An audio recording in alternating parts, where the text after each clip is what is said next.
So welcome back to another video. और आज का कंपैरिजन काफ़ी इंटरेस्टिंग है। आपको साइड बाय साइड दिख रहा होगा, एक तरफ GoPro 13 है जो लेटेस्ट है और एक तरफ GoPro 12 है। अब हम आउटडोर शूट करने आए थे बट हल्की बहुत बारिश शुरू हो चुकी है, तो सही है, वाटरप्रूफ हैं दोनों, तो वो उसमें कोई दिक्कत नहीं है। बाकी पहले मैं आपको ब्रीफ दे देता हूँ। ये जो मैं अभी शूट कर रहा हूँ ये 5.3K पे है दोनों, एंड 30 FPS पे दोनों का FPS मैंने डाला हुआ है। हाइपर व्यू है, मतलब सबसे वाइड एंगल ऑफ व्यू में जो अभी आप देख रहे हो वो सैम्पल है। मोस्टली जो अभी इंट्रो में रहेगा वो यही रखेगा, बिकॉज़ मुझे पहली चीज़ तो देखना है कि वाइड एंगल में क्या कुछ फ़र्क आया नहीं आया, क्या वाइड एंगल ज़्यादा किया है कम है। सो विल गेट लेके कंपैरिजन आपको भी मिल जाएगा। बाकी 5.3K है तो ये हाईएस्ट रेजोल्यूशन है दोनों में। इस बार कुछ ऐसा खास रेजोल्यूशन में चेंज नहीं आया, एज़ इट वाज एक्सपेक्टेड कि शायद 8K इंट्रोड्यूस हो सकता है, बट 8K का कोई ऑप्शन है नहीं। तो मैक्सिमम दोनों में रेजोल्यूशन 5.3K ही है, 8K इंट्रोड्यूस नहीं हुआ है जो एक्सपेक्टेड था कि शायद होगा। सेंसर भी इन्होंने इंक्रीज़ नहीं किया, जो जिस वजह से अगेन वो 8K वाला ऑप्शन नहीं आ पाया। तो ऑल सेम सेंसर है दोनों में, कुछ फ़र्क नहीं है। अगर फ़र्क होगा तो वो अब हम चेक करते हैं। अभी तो वैसे बारिश हो रही है, मैं थोड़ा सा और एक्सप्लोर करता हूँ एंड फिर देखते हैं। तो अभी हम जहाँ आए हैं ये है वेज टू वंडर। यहाँ पे बेसिकली 7 वंडर्स हैं ऑफ द वर्ल्ड। तो दिल्ली में लोकेशन है, अगर आप लोग दिल्ली से हो शायद आपको पता होगा। तो अभी मैं सैंपल जो बन रहा है दोनों में ही 5.3K है, वही सेम सेटिंग है जो पहले थी। ऑडियो स्विच होता रहेगा, आपको दिख जाएगा। अब यहाँ पे मेन डिफरेंस जो सबसे पहले मुझे देखना है वो है डिस्टॉर्शन का, कि क्या कुछ डिफरेंस है क्या नहीं है। तो आई थिंक यहाँ एक तो आपको डिस्टॉर्शन थोड़ा पता लग जाएगा, नीचे की लाइंस, ये जो लाइंस बन रही हैं वो, एंड ऑब्वियसली एजेस में कैसे जा रहा है, क्योंकि ये हाइपर व्यू है, सबसे वाइड एंगल ऑफ व्यू है। बाकी और जो एंगल ऑफ व्यूज़ हैं अभी मैं देखूंगा, आगे एक्सप्लोर करेंगे कैसे है क्या है। और सनलाइट एज सच किसी डायरेक्शन से आ नहीं रही है, बट अगर एक बार बैकलाइट थोड़ा सा देखना चाहें, बिकॉज पीछे क्लाउड्स हैं और मेरे एग्जैक्ट पीछे क्लाउड्स आ रहे हैं, तो यहाँ पे थोड़ा प्रोसेसिंग कैसा है वो पता लग जाएगा। एक और चीज़ जो मुझे स्पेसिफिकली देखनी थी वो ये थी कि डिस्टॉर्शन फेस पे कैसे है, क्योंकि पहले जो डिस्टॉर्शन था हाइपर व्यू में वो बहुत स्ट्रॉन्ग था। अब GoPro 13 में कैसा हुआ है, अगर मैं एकदम पास लेके आता हूँ तो थोड़ा सा पता लगेगा कि डिफरेंस है नहीं है, बिकॉज ऑलमोस्ट सेम उस पे हैं। अगर मैं एज में लेके जाता हूँ तो कैसा डिस्टॉर्शन है, because widest angle of view है, तो यहाँ पे थोड़ी चीज़ें क्लियर हो जाएंगी। बाकी अब थोड़ा सा और आगे चलते हैं एंड और इसकी कुछ चीज़ें हैं जो मुझे कंपैरिजन में एक्सप्लोर करनी है। तो अब मैंने लीनियर मोड पे स्विच कर लिया है। लीनियर में क्या है, डिस्टॉर्शन थोड़ी कम हो जाती है। नॉर्मली अगर आप व्लॉगिंग के हिसाब से देख रहे हो, आई वुड सजेस्ट वो हाइपर व्यू यूज़ करना, मुझे इतना प्रैक्टिकल नहीं लगता। लीनियर इज़ समथिंग जो ज़्यादा बढ़िया लगता है। बाकी साइड बाय साइड ये कंपैरिजन है 13-12 में, क्या कुछ फ़र्क है नहीं है पता नहीं क्यों मुझे अभी देखने में, या तो शायद हाँ ऊपर नीचे इसलिए थोड़ा फ़र्क लग रहा है, बट लीनियर में ये है कि डिस्टॉर्शन वगैरह थोड़ी कंट्रोल्ड होंगी। बाकी अगर मैं एक बार बैकलाइट चेक करूं तो ये लीनियर में दोनों कैसे परफॉर्म कर रहे हैं, क्या GoPro में कुछ बेटर हुआ है। बिकॉज लास्ट टाइम मुझे GoPro में ये इशू था कि जब मैं बैकलाइट शूट करता था, जैसे अभी भी हूँ, तो ऑनलाइन नॉर्मली इतना डायनामिक रेंज उतना बेटर नहीं आता। तो एक बार HDR का टेस्ट करके देख लेते हैं कि अगर मैं HDR मोड ऑन करता हूँ तो क्या कुछ बेटर इम्प्रूवमेंट होता है या नहीं होता। तो अब मैंने HDR ऑन कर दिया है और अब इंटरेस्टिंग कंपैरिजन होगा कि क्या HDR में कुछ डिफरेंस है, बिकॉज अभी वही बैकलाइट है, क्योंकि क्लाउडी है, सच कहीं से सनलाइट तो आ नहीं रही है, तो मच्छर कीड़े आ रहे हैं। बट एनीवेज बैकलाइट में क्या कुछ इंप्रूवमेंट हुई है, बिकॉज सब्जेक्ट कैसे आ रहा है अभी मैं उतना देख नहीं पाऊँगा, आगे की स्क्रीन इतनी बड़ी नहीं है, बट स्टिल आई थिंक यहाँ पे एक फेयर आइडिया लग जाएगा कि HDR दोनों में कैसा कंपेयर कर रहा है। बाकी बारिश थोड़ी बहुत शुरू हो गई है, I think water droplets already मुझे दिख रहे हैं, तो और थोड़े जो मोड्स हैं वो एक्सप्लोर करते हैं एंड आपको मैं डिफरेंस दिखाता हूँ। बाकी ये यहाँ पे एफिल टावर बनाया हुआ है, जो कई जगह आपने फ़ोटोज़ में देखा होगा। बेसिकली ये जैसे मैंने बताया था 7 बेस्ड, लाइक ये पूरा वेस्ट से बना हुआ है, तो ये 7 वंडर्स हैं जो यहाँ पे इन्होंने बनाया हुआ है। बाकी HDR अभी ऑन है, तो वहाँ भी थोड़ा आइडिया पता लग जाएगा कि डायनामिक रेंज में कुछ इंप्रूवमेंट हुआ नहीं हुआ। इवन यहाँ पे थोड़ा सा शेड वाला एरिया है, तो वहाँ पे देखते हैं कि डायनामिक रेंज कितना क्या डिफरेंस है as compared to last year जो जनरेशन था, पिछले जनरेशन का। तो बैटरी में एक और चेंज हुआ है इस बार, वो ये है कि रीडिज़ाइन हो चुकी है पूरी बैटरी। तो अगर आपके पास ऑलरेडी GoPro 12 है या GoPro 11 है, उसकी आप बैटरीज़ यूज़ कर रहे हो, तो अब वो इसमें कंपैटिबल नहीं है, तो वो भी कहीं ना कहीं एक ड्रॉबैक है। बेनिफिट ये है कि बैटरी कैपेसिटी बढ़ गई है, तो वो आपको एक बेनिफिट मिल जाएगा। बट ड्रॉबैक मेरे हिसाब से ये है कि अगर आप अपग्रेड कर रहे हो 11 या 12 से और आप सोच रहे हो मेरे पास तो 3-4 बैटरीज़ हैं तो उससे काम चल जाएगा, तो वो नहीं चलने वाला, आपको नई बैटरीज़ ख़रीदनी पड़ेंगी। और बाय द वे अभी ये मैं HDR में ही शूट कर रहा हूँ, सबसे वाइड एंगल है, हाइपर व्यू। 4K में मैंने स्विच करा बिकॉज 5.3K में हाइपर व्यू HDR मोड में नहीं मिलता। HDR में आपको अगर हाइपर व्यू चाहिए 4K पे आना पड़ेगा, 5.3 में वो अवेलेबल नहीं है। तो मैंने सोचा बता दूं बिकॉज अगर आप हाई रेज में शूट करते हो तो वाइडेस्ट एंगल ऑफ व्यू आपको नहीं मिलेगा, उसके लिए 4K पे आना पड़ेगा। अच्छा, अभी जो कलर प्रोफाइल यूज़ हो रही है वो स्टैंडर्ड है दोनों में ही, जो बाय डिफ़ॉल्ट आपको मिलती है।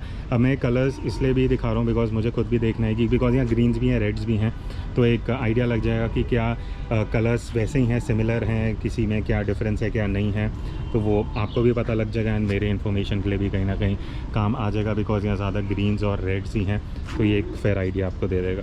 तो एक बार ना यहाँ पे फोकस का भी देख लेते हैं कि क्लोजेस्ट फोकसिंग डिस्टेंस में क्या कुछ डिफरेंस आया क्या नहीं आया, बिकॉज यहाँ पे पता है तो अगर मैं इतना पास लेके जा रहा हूँ तो क्या वो कर पा रहा है फोकस, दोनों में कैसा है क्या नहीं है।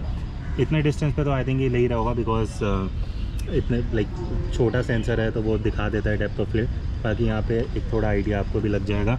और लेट्स सपोज अगर मैं यहाँ पे कुछ ट्री है, यहाँ पे अगर कुछ करने का ट्राई करता हूँ क्लोजेस्ट फोकस, तो ये एक फेयर आइडिया दे देगा कि भाई कैसा है, किसमें कितना बेटर हुआ है या सेम है। तो यहाँ पे ये थर्ड वंडर है और अभी मैं लीनियर में शूट कर रहा हूँ 4K में, अगेन HDR ऑन है तो उस वजह से 4K पे शूट करना पड़ रहा है। बाकी अभी बारिश थोड़ी बहुत कम हुई है, थोड़ी ड्रिजलिंग हो रही है, और लीनियर मैंने इसलिए भी रखा है बिकॉज आई थिंक ये मुझे ज़्यादा रियलिस्टिक लग रहा है। बाकी गोप्रो में नॉर्मल तो इसलिए होने की एकदम वाइड एंगल ऑफ व्यू आपको मिलता है, बट यहाँ पे मुझे ये भी चेक करना था, जैसे ऐसा कुछ फ्रेम है जहाँ शैडो भी है, डार्क्स भी हैं, मिड टोन्स भी हैं, लाइट्स भी हैं, तो डायनामिक रेंज में कितना क्या इंप्रूवमेंट हुआ है, स्पेशली जब हम HDR में शूट कर रहे हैं।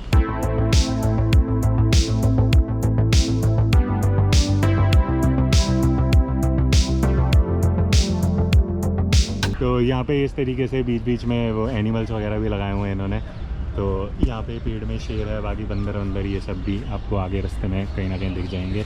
हाँ ये रहा, ये बंदर लटका हुआ है, तो इस तरीके से काफ़ी एनिमल्स वगैरह हैं यहाँ पे।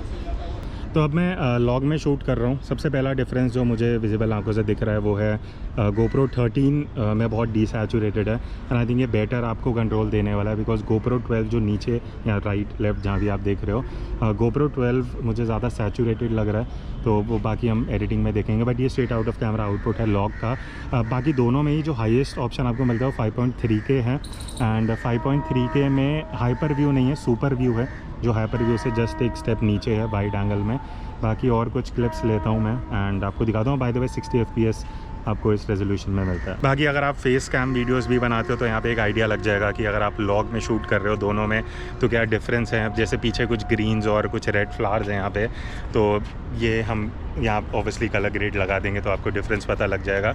बट पता नहीं क्यों अभी देखने में मुझे GoPro 13 थोड़ा सा ओवर एक्सपोज दिख रहा है ओवर GoPro 12। अब वो सिर्फ डिस्प्ले में है, जब हम PC में डालते हैं तो क्या डिफरेंस है क्या नहीं आता है वो देखने को पता लगेगा जब हम कलर करेक्शन वगैरह करेंगे। अब एक इंटरेस्टिंग चीज़ GoPro के बारे में जो मुझे पर्सनली सबसे बेटर लगती है बाकी कॉम्पिटिटर्स से, वो ये है कि आप इस तरीके से 8:7 एस्पेक्ट रेशियो में वीडियो शूट कर सकते हो, जो अभी ना DJI ना Insta360 देता है। अब GoPro ने ये इंट्रोड्यूस किया था, इस हिसाब से नया नहीं है, पिछले साल भी था, इस हिसाब से किया था कि आप जब वीडियो शूट कर रहे हो तो ये पूरा सेंसर रीड आउट ले रहा है, तो इससे आप वर्टिकल क्लिप भी निकाल सकते हो एडिटिंग में, हॉरिजॉन्टल भी निकाल सकते हो। और ये आई थिंक बहुत सही मूव था, जो मुझे ये सिर्फ एक या वन ऑफ द एक ऐसा रीज़न लगता है कि GoPro को किसी को क्यों प्रेफर करना चाहिए एज़ कम्पेयर टू बाकी कॉम्पिटिटर्स। बाकी एक चीज़ मैं बता दूं, अभी मैं HDR में शूट कर रहा हूं। अभी यहाँ लिमिटेशन क्या है कि HDR में आप सिर्फ 4K 30 FPS पे शूट कर सकते हो। अगर आप नॉर्मल में जाओगे नॉन HDR में तो आप 5.3K में कर सकते हो, तो ये कहीं ना कहीं मुझे एक लिमिटेशन लगा। ठीक है आप सेंसर रीड आउट पूरा दे रहे हो, बट 4K है, ठीक है बहुत लोग आई थिंक अगर आप 4K में शूट करते हो आपके लिए इतना ड्रॉबैक नहीं है। बाकी HDR में अभी ये शूट कर रहा हूँ तो दैट इज़ वर्थ मेंशनिंग, मैंने सोचा आपको बता दूं। बाकी ये वन ऑफ माई रीजंस है कि क्यों मुझे लगता है कि GoPro एक बेटर चॉइस है as compared to any other action camera as of now. तो ये अभी मैं एक और 8:7 एस्पेक्ट रेशियो वाला सैम्पल ले रहा हूँ यहाँ पे। तो ये इधर ये कुछ नया सेक्शन बन रहा है, आई थिंक यहाँ पे ये डांस वांस को लेके कुछ थीम रहेगा। तो ये आई थिंक अभी ऐसा ओपन नहीं हुआ है, तो रास्ता था बोला तो हम शूट कर रहे हैं। एंड ये है बाकी यहाँ पे बेनिफिट ये देखो, इस तरीके से अगर आपको वर्टिकल क्लिप निकालना है वो भी निकाल सकते हो। बाकी वाइड एंगल को शूट कर रहे हो तो हॉरिजॉन्टल निकालना है वो निकाल सकते हो। तो वो शूट करते टाइम आपको लाइक एज सच कुछ प्री प्लानिंग नहीं करनी पड़ेगी। आप शूट कर लो, बाद में आपको वर्टिकल चाहिए तो वो निकाल लो, हॉरिजॉन्टल चाहिए तो आप वो क्लिप निकाल सकते हो। बाकी लॉग में एक ये भी चीज़ अच्छी है, आप 5.3K में 8:7 में शूट कर सकते हो लॉग में। तो ये दोनों में ही है, ऐसा कुछ एक्सेप्शन नहीं है कि GoPro 13 में इंट्रोड्यूस हुआ है। बाकी मैं जस्ट एक कंपैरिजन दिखा रहा हूँ कि 8:7 फुल सेंसर रीड आउट में भी आप इस तरीके से पूरा लॉग में शूट कर सकते हो।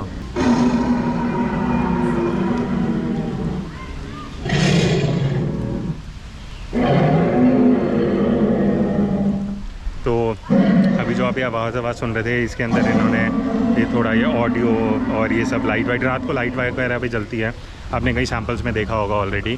तो अभी ऑलमोस्ट ख़त्म हो चुका है, स्लोमो बचा है, स्लोमो शूट करते हैं एंड देन फाइनली यहाँ। अच्छा, एक और चीज़ नई जो मैंने लास्ट टाइम नहीं देखी थी, एग्जिट की तरफ इन्होंने शायद बनाया है, ये है कुछ ऐसे बच्चों के खेलने के लिए शायद एक टाइप का कुछ टॉय वॉय बनाया।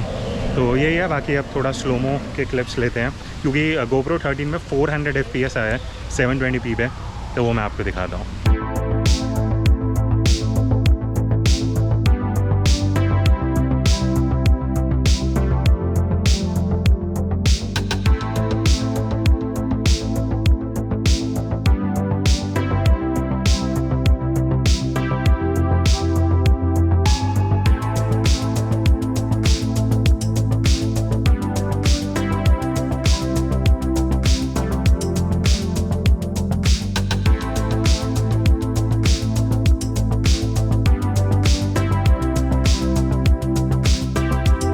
तो देखो, अगर मैं ऑनेस्टली आपको बताऊं, GoPro 12 एंड 13 में कुछ भी फ़र्क नहीं है, बहुत बहुत माइनर चेंजेस हैं।